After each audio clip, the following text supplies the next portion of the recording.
এমন spongy cake যদি বাড়িতে বানাতে চান তাহলে এই ভিডিওটি আপনার জন্য। দেখুন কিছু ড্রাই ফ্রুট বাড়িতে রাখা, সেই ড্রাই ফ্রুটগুলো দিয়ে আমি তৈরি করব।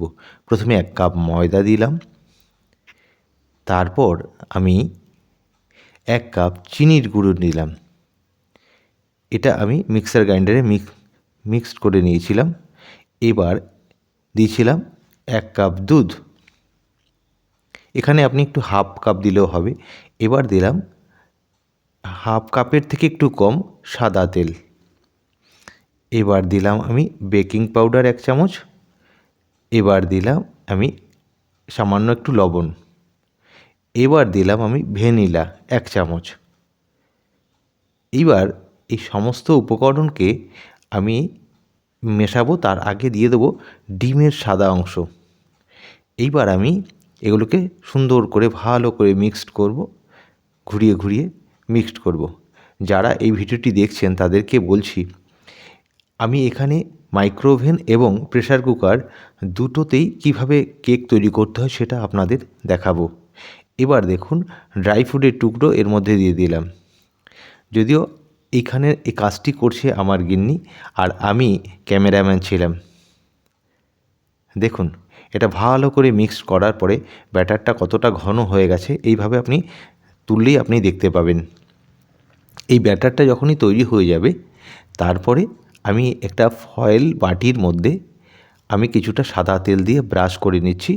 আপনি ফয়েল বাটি যদি না থাকে এমনি মাইক্রোওভেনে যেই বাটি ব্যবহার করা হয় সেই বাটিও ব্যবহার করতে পারেন। আমি ফয়েল বাটি দিয়ে ব্যবহার করছি এবং সম্পূর্ণটা আমি ভরবো না, হাফ মতো ভরবো, আর বাকিটা আমি প্রেসার কুকারের জন্য রেখে দিলাম। এবার ড্রাই ফ্রুটগুলো কিছু আস্তে আস্তে ড্রাই ফ্রুট এর মধ্যে ছড়িয়ে দিলাম। এবার মাইক্রোওভেনটা আমি 1 মিনিট মতো গরম করে নিলাম। গরম করার পরে এবার আমি সেই ব্যাটারটা আমি এর মধ্যে ঢুকিয়ে দিলাম বাটিসহ। এবার আমি ঢাকনা বন্ধ করে দিয়ে 180 ডিগ্রি সেন্টিগ্রেডে করলাম এবং টাইমটা দিলাম 25 মিনিট। আপনি 25 অথবা 30 মিনিট দিতে পারেন। অন্যদিকে দেখুন আমি প্রেসার কুকারের মধ্যে কাগজ দিয়ে এবার আমি সাদা তেল দিয়ে ব্রাশ করে নিচ্ছি। ব্রাশ করা হয়ে গেলে আর এদিকে আমার মাইক্রোওভেনে দেখুন আমার কেকটা চলছে। এই ব্রাশ করা হয়ে গেলে আমি তার মধ্যে ব্যাটারটা আমি ঢেলে দিচ্ছি। দেখুন এইবার আমি ড্রাই ফ্রুটগুলোর উপরে সাজিয়ে দিচ্ছি। সাজিয়ে দেওয়ার পরে আমি ঢাকনা বন্ধ করে একটা জিনিস খেয়াল রাখবেন, উপরের যে নবটা আছে নবটা কিন্তু অবশ্যই খুলবেন। এটা খুলতে কখনোই ভুলবেন না। নবটা খুলে দেওয়ার পর এবার রুটি ভাজা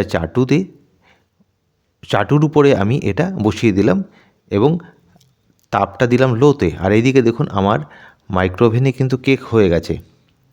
এবার আমি কেকটা বের করছি, দেখুন কত সুন্দর ফুলে গেছে। দেখুন আমি একটা টুথপিক দিয়ে আমি দেখে নিচ্ছি ভেতরে কাঁচা আছে কি না। দেখলাম যে না, কাঁচা নেই। এবার দেখুন আমি যেহেতু ফয়েল পেপার দিয়ে বানিয়েছি, তাই ফয়েল পেপারটা আস্তে করে আমি হাত থেকে সরিয়ে নিলাম, হাত দিয়ে সরিয়ে নিচ্ছি।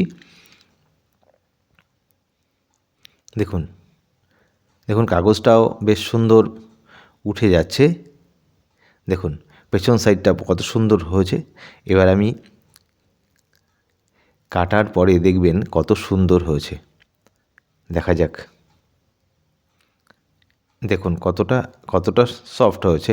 দেখুন কতটা সফট হয়েছে, স্পঞ্জি হয়েছে।